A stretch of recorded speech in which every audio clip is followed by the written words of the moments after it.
amigos, hoy os voy a contar en qué consiste la operación de integrar, que es fundamentalmente calcular áreas.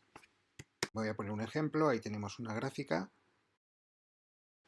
en este caso es una función constante, tiene una altura f, la ordenada en el origen, y entonces yo quiero calcular el área entre dos puntos A y B en el eje X. Voy a dibujar ahora en rojo el área que quiero calcular. Eso es un rectángulo, tengo que hacer base por altura.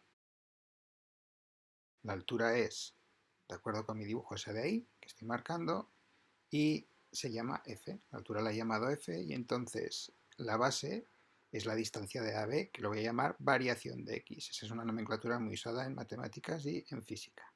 Muy bien, ya sabemos cómo hacer si la función es constante, pero ¿qué ocurre si no lo es? Si tiene una forma cualquiera. ¿Veis? Ahí es recto y sin embargo aquí tiene una forma curva que no es un círculo, no es una elipse, no tiene una fórmula, no es un triángulo, no es un cuadrado.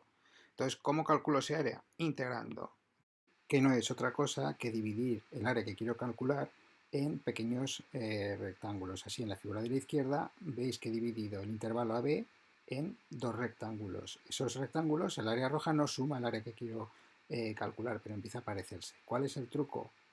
Meter en el intervalo AB cada vez más divisiones de manera que tenga más rectángulos y de esa manera consigo que el área empieza a parecerse a la que quiero calcular. Ahí hay 4 huecos. ¿Qué es lo que ocurre si en lugar de 4 rectángulos meto 16 o 20 o los que sea? Bueno, pues que la diferencia que hay entre la que quiero calcular y la que me piden es muy pequeña. ¿Qué tengo que hacer en el límite? Pues dividir el intervalo AB en infinitesimos, en espacios infinitamente pequeños. Es decir, que tendría que hacer una suma de infinitos rectángulos. Entonces, ¿cómo se calcula el área?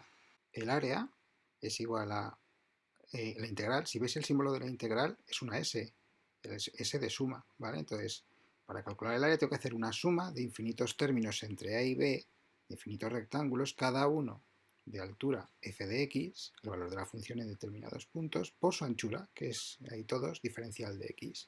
Esto es todo por hoy, espero que os haya servido.